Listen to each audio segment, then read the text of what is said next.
শিক্ষার্থীরা এইমাত্র পাওয়া জাতীয় বিশ্ববিদ্যালয় তোমাদের ডিগ্রি ভর্তি 2025 এর রেজাল্ট কত তারিখে প্রকাশ হবে। শিক্ষার্থীরা তোমাদের ডিগ্রি ভর্তি রেজাল্ট 2025 কিভাবে দেবে দেখো, কলেজ ও কোর্সের চয়েসের ভিত্তিতে, অর্থাৎ কোর্স বলতে তোমাদের যে অনেকে বিএ বিবিএস বিএসএস এভাবে চয়েস দিয়েছো, সেই কোর্সগুলোর চয়েসের ভিত্তিতে কিন্তু তোমাদের মেধা তালিকা তৈরি করা হবে। শিক্ষার্থীরা তোমাদের রেজাল্ট কিন্তু দুইভাবে দেখা যাবে। একটা হলো তুমি তোমার মোবাইলে এসএমএস দিয়ে রেজাল্ট দেখতে পারবে, সেটা কিন্তু রেজাল্ট প্রকাশের সময় বিকাল 4টার সময় তোমরা এই রেজাল্টটা পেয়ে যাবে মোবাইল এসএমএস এর মাধ্যমে।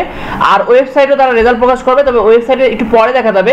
ওয়েবসাইটে তোমরা রাত 9টা থেকে তোমাদের রেজাল্টটা দেখতে পারবে। শিক্ষার্থীরা তোমাদের ডিগ্রি ভর্তি মেরিট কিভাবে হবে দেখো, তোমাদের এসএসসি রেজাল্ট অর্থাৎ তোমাদের এসএসসি তে তোমরা যে পয়েন্টটা পেয়েছো সেটাকে 40% করবে এবং এইচএসসি তোমাদের রেজাল্ট বা যে পয়েন্টটা রয়েছে সেটাকে 60% করে তার উপর ভিত্তি করে তারা মেধা তালিকা তৈরি করা হবে। উদাহরণস্বরূপ তুমি মনে করো তুমি এসএসসি তে 2.50 পেয়েছো, তোমার রেজাল্টটাকে 40% করলো, তাহলে কিন্তু দেখাবে 1 পয়েন্ট।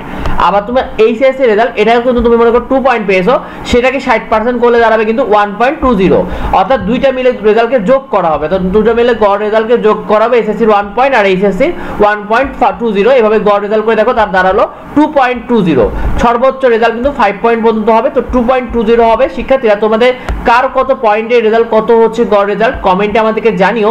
শিক্ষার্থীরা ধরো দুজন শিক্ষার্থীর গড় রেজাল্ট একই হলে যার বয়স কম হবে তাকে আগে সুযোগ দেওয়া হবে। অর্থাৎ মনে করো একজন শিক্ষার্থী দুই শিক্ষার্থীরই কিন্তু মনে করো 2.20 হয়েছে গড় রেজাল্ট, সেক্ষেত্রে তাদের মধ্যে যার বয়স কম থাকবে তার মেরিট পজিশনটা আগে থাকবে, অর্থাৎ সেই আগে কলেজে ভর্তির সুযোগ পাবে।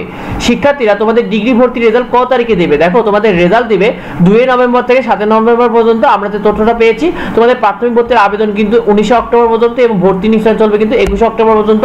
তোমাদের যারা এখন অবধি আবেদন করেনি আবেদন করে ফেলো। তোমরা কে কে আবেদন করেছো কমেন্টে আমাদেরকে জানিও। আর যে কোনো কিছু নিয়ে প্রশ্ন থাকলে অবশ্যই ভিডিওতে কমেন্ট করো, ভিডিওটি বন্ধুদেরকে শেয়ার করে দাও। আর পরবর্তী আপডেট পেতে অবশ্যই আমার চ্যানেলটিকে সাবস্ক্রাইব করে রেখো। দেখাই পরবর্তী ভিডিওতে। ধন্যবাদ ভাই।